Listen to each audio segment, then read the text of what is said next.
हर हर महादेव। देवों का देव महादेव जी के चरण में प्रणाम करती हूँ, मेरा प्रणाम स्वीकार हो। माता गौरव पार्वती के चरण में प्रणाम करती हूँ, मेरा प्रणाम स्वीकार हो। गणपति ललनमा के चरण में प्रणाम करती हूँ, मेरा प्रणाम स्वीकार हो। सब गुरु भाई बहनों के चरण में प्रणाम करती हूँ, मेरा प्रणाम स्वीकार हो। हर हर महादेव, घर घर महादेव। गुरु भाई बहना, मैं एक कथा सुनाने जा रही हूँ। इस कथा को पूरा सुनिए और रहस्य जानिए। गुरु भाई बहना, एक राजा थे और उनकी एक रानी थी। राजा साहब अपने रानी से बड़े प्यार करते थे। राजा साहब जो थे अपनी रानी का थोड़ा सा भी उदास देखते थे तो उनका जी घबरा जाता था। राजा साहब अपने रानी को अपना जान से ज्यादा प्यार करते थे।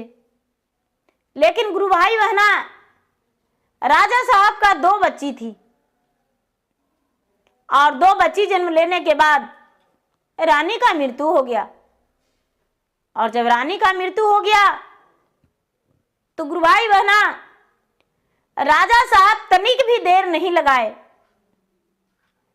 रानी को मृत्यु होने के बाद 15 से 20 दिन के बाद राजा साहब दूसरा विवाह कर लिए। और जब दूसरा विवाह कर लिए तो दूसरा पत्नी आ गई।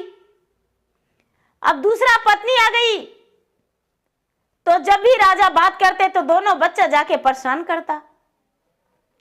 दोनों बच्चा जाके कहता था, पिताजी हमें भोजन चाहिए, हमें थोड़ा सा कपड़ा चेंज कर दीजिए, तो पिताजी हमको पानी पिला दीजिए।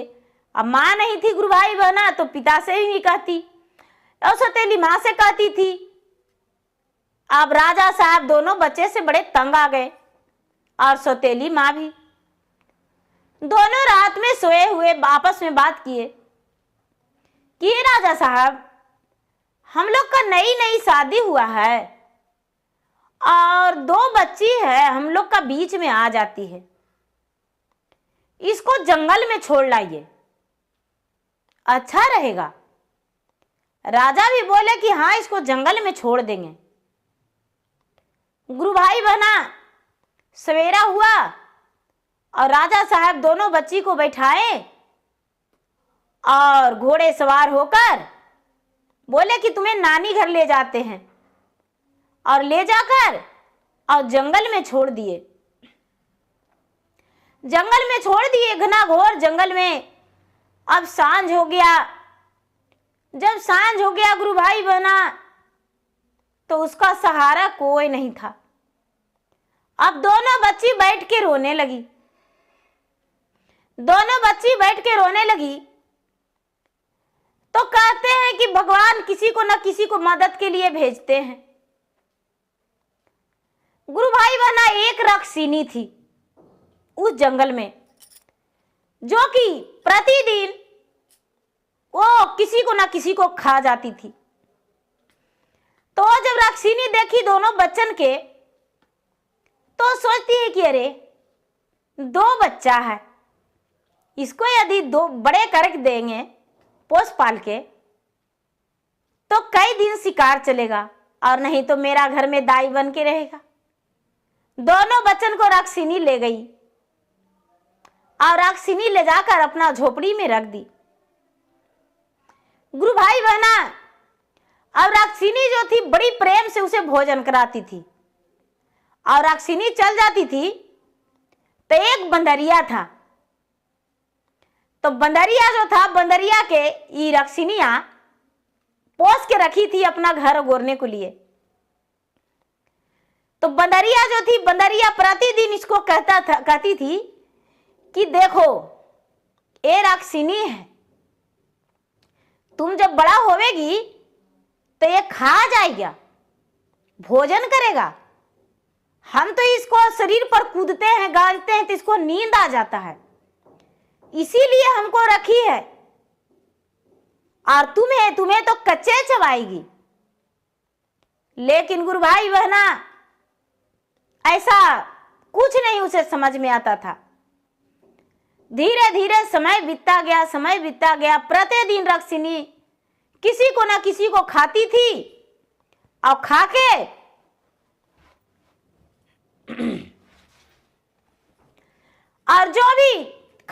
जो भी उसको जेवर गहना सोना चांदी रुपया पैसा आन धन प्रतिदिन लाके और रखती थी।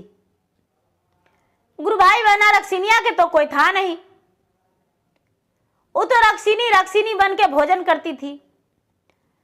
अब एक दिन का बात है तो कभी चावल भी कभी दाल भी हर चीज अब इसके लिए लाना पड़ता था। अब रक्सिनिया जो थी तो ये दोनों बच्ची जो थी गुरु भाई बहना अब घर में आग जलाने लगी खाना बनाने के लिए। अब खाना बनाने के लिए आग जलाने लगी तो जितना देरी आग जलता था उतना देरी तो रक्सिनिया बाहर बैठती थी। अब इसके लिए मांस भी सिजाती थी, रक्सिनियों खाया करती थी। अब अपना लिए खीर बनाती थी और बंदरवा के चुनी खुदी दे दिया करती थी। तो गुरु भाई बहना जहां पर बंदरिया बैठती थी वहां पर सखरी मखरी फेंक दिया करती थी। तो बंदरिया जो थी बंदरिया कहती थी कि दिन खाए चुनी खुदी रात खाए खीर, दिन खाए चुनी खुदी रात खाए खीर। अब प्रतिदिन ऐसा ही करती थी। रोज उसका शरीर पर ये जूठा कुठा फेंक दिया करती थी। तो गुरु भाई बहना बंदरिया जो थी बंदरिया परेशान हो गई। बंदरिया परेशान हो गई, धीरे धीरे दोनों लड़की बड़ा हो गई। तो बड़ा हो जाने के बाद ज्ञान हो गया। अब ज्ञान हो गया तो बंदरिया जो थी बंदरिया परेशान हो गया। बंदरिया जो थी बंदरिया भाग गई। अब ये लड़की जो थी लड़की क्या की कि झोपड़ी के अंदर गड्ढा खोदने लगी। गुरु भाई बहना झोपड़ी के अंदर गड्ढा खोदने लगी और गड्ढा खोद के और रोज जो थी वो बुढ़िया रक्सिनिया वो सोचती थी कि अरे इसको कहिया खाएंगे, हाथ खाएंगे एक दिन, मुंह खाएंगे एक दिन, पैर खाएंगे एक दिन, बड़ा मजा आएगा, चबा चबा कर खाएंगे, बड़ा मजा आएगा। प्रतिदिन इसको कहती थी। ज्ञान हो गया तो इसको समझ में आ गया कि राक्षिनी है और राक्षिनी के चंगुल में हम फंस गए हैं। गुरु भाई बहना क्या की कि एक अंदर ही अंदर गड्ढा खोदी और गड्ढा खोद के और बहुत सुंदर उस पे बिछावन लगाई और बिछावन लगा के और 2-4 डंडे रख दी कि जिसमें वो सोएगी, सो सके और सोएगी तो गिर जाएगी। और अंदर में आग जला दी, कुएं के अंदर गड्ढा के अंदर आग जला दी। गुरु भाई बहना लकड़ी जंगल में है ये थी तो लकड़ी तोड़ तोड़ के लाती थी और पूरा दहदा उसमें आग जला दी। रक्सिनिया जिस दिन प्रोग्राम बनाई थी कि आज तो हमें कहीं भोजन नहीं मिला है, आज दोनों को खा जाएंगे 2 दिन करके। गुरु भाई बहना अब दोनों बोली नानी आज तुम्हारे लिए बड़ा सुंदर भोजन बनाए हैं, नानी आओ पहले बैठो।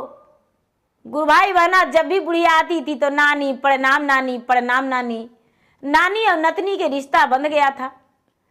बुढ़िया जब अंदर गई गुरु भाई बहना और बैठी तो दोनों पैर में लटक गई। गुरु भाई बहना पैर में लटक के और दबाने लगी, लेकिन धीरे धीरे लकड़ी टूटा तो बुढ़िया अंदर चल गई कुआं में। अब अग्नि में झुलसने लगा। अग्नि में झुलसने लगा तो बुढ़िया गुरु भाई बहना झुलस के मर गई। बुढ़िया जैसा ही खाने का कोशिश की, जैसा ही झुलस के मर गई।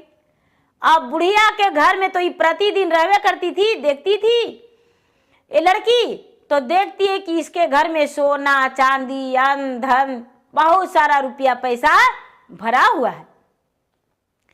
अब गुरु भाई बहना ये सोचा कि अरे अब हम इसे लेकर कहाँ जाएंगे, मेरे माता पिता तो जंगल में आके छोड़ दिया।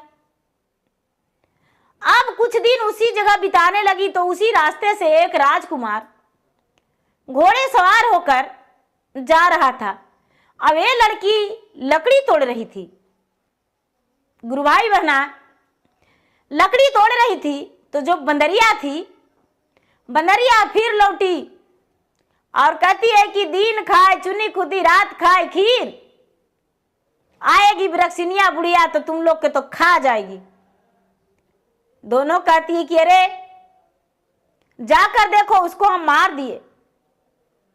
ये राजकुमार सुन रहा था, बोला कि तू कौन हो भाई, और इस सुनसान जंगल में तुम कैसे रहती हो। गुरु भाई बहना वो अपना सारा कहानी बता दी।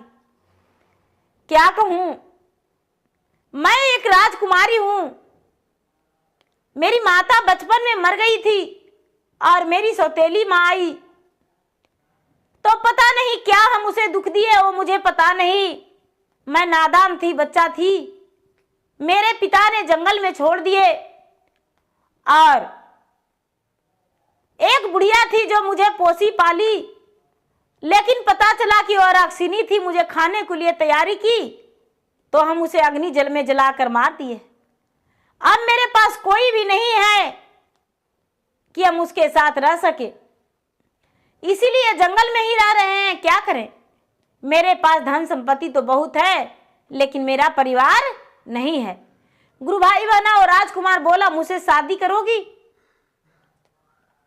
गुरु भाई बहना जब वो राजकुमार बोला शादी करोगी, तो बोले, लड़की कहती है कि मुझे तो पता भी नहीं शादी क्या होता है। राजकुमार बोला, चलो मेरे साथ। जितना अयन धन सोना चांदी था सब कुछ बोरिया में बांध के गाड़ी पर लोड करके राजकुमार लेकर चला गया, और दोनों बहन को एक से अपने शादी कर लिया और एक से दूसरे गांव में दूसरे राजकुमार से शादी कर दिया। गुरु भाई बहना शादी करके जब घर बस गए, तो ये जो वो दूसरी माँ आई थी उसका एक भी संतान नहीं हुआ था। और दोनों लड़की के जाने के बाद राजा का घर भीठा पड़ गया था, क्योंकि घर के लक्ष्मी बेटी जो होती है तो उसे नहीं तो गला दबा के मारना चाहिए, और नहीं तो उसे किसी प्रकार से दुख देना चाहिए, और नहीं तो घर से बाहर करना चाहिए। घर के से दुल्हनिया बन के ही बेटी जाती है, घर के लक्ष्मी होती है बेटी। तो राजा उसका प्रकोप से राजा के घर में लक्ष्मी माता क्रोधित होकर निकल गए थे, तो राजा के घर में भीठा पड़ गया था, और राजा रानी एक अन्न के लिए तरसने लगे, कुहकने लगे, और दोनों दर दर भटकने लगे, मांगने लगे भीख। राजा रानी का दोनों का कोढ़ हो गया पाप के कारण, क्योंकि राजा अपने ही हाथों अपने ही कन्या को जंगल में ले जाकर छोड़ दिए, और उसका रोने तड़पने के कारण राजा पापी का कोढ़ हो गया, और कोढ़ हो जाने के कारण वो भीख मांगने लगे। और गांव का लोग, उन्हें जब ये पता चला कि अपने पुत्री को निकाल दिए, घर से बाहर कर दिए हैं, तो सारा लोग घर से निकाल दिए और राज छीन लिए। गुरु भाई बहना राजा और रानी दोनों कोढ़िया रूप धारण करके रूप में, भगवान उसे जब कोढ़ रूप धारण कर दिए दे दिए, तो दर दर भटकने लगे, भीख मांगने लगे, और भीख मांगते मांगते मांगते मांगते एक दिन उसी का द्वार पे चले गए जहां उसकी बेटी थी। गुरु भाई बहना बेटी तो झट से अपना पिता को पहचान लिया, और माता सौतेली माता को भी पहचान लिया। अपने पति से कहती है कि हे पतिनाथ, ये जो भीछा मांगने वाले द्वार पे आए हैं, क्या इसे जानते हैं आप। उसके पति कहते हैं कि नहीं। उसके सास और ससुर सब बोलते हैं मैं इसको नहीं जानती हूं, ये कौन है क्या पता। कहने लगे यही मेरा माता पिता, वही निर्दयी माता पिता है। गुरु भाई बहना उसके सास और ससुर उसे कुर्सी दिए बैठने को लिए, स्नान करने को लिए जल दिए, और सुंदर वस्त्र दिए, और भोजन दिए। कहने लगे कि महाराज आप तो बड़े पुण्यमानी और पराक्रमी हैं, आप मुझे स्नान करने को लिए जल और पहनने को लिए वस्त्र, भोजन करने को लिए अन्न दिए, आज तक तो मेरा इतना मान सम्मान किसी ने नहीं दिया। कहने लगे कि महाराज मैं आपको मान सम्मान इसलिए दे रहा हूं कि आप अपने यहाँ तो अपने ही कन्या को जंगल में छोड़ आए थे, और वही कन्या का घर है, एक कन्या आपकी है। गुरु भाई बहना जब राजा देखे तो हर हर आंसू गिराने लगे, और कहने लगे कि अपने पत्नी को प्यार लाड में हम भूल गए थे अपना बेटी को, मुझे क्षमा कर दे बेटी।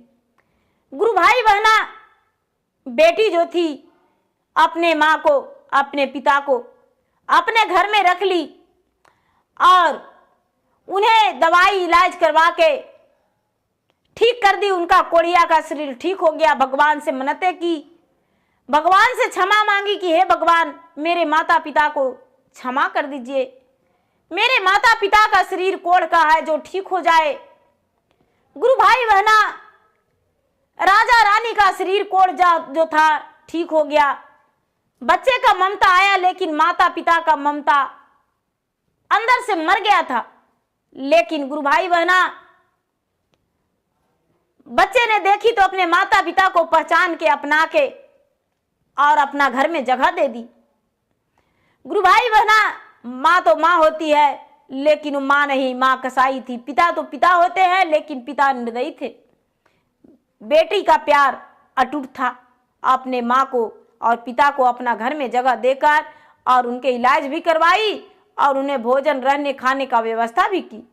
तो गुरु भाई बहना, फिर उनका जिंदगी खुशी से बीता। जो कष्ट किए, जो पाप किए, वो कष्ट मिला और उनका कष्ट का वही दुख था कि शरीर में कुढ़िया हो गया। तो गुरु भाई बहना, मेरा वीडियो अच्छा लगे तो इसे लाइक कीजिए, शेयर कीजिए, सब्सक्राइब कीजिए। कमेंट बॉक्स में हर हर महादेव जरूर लिखिए। और मैं इंस्टाग्राम पे भी हूँ, मैं फेसबुक पे भी हूँ। मेरा फेसबुक पे फॉलो कीजिए, लाइक कीजिए, शेयर कीजिए। धन्यवाद। हर हर महादेव, घर घर महादेव।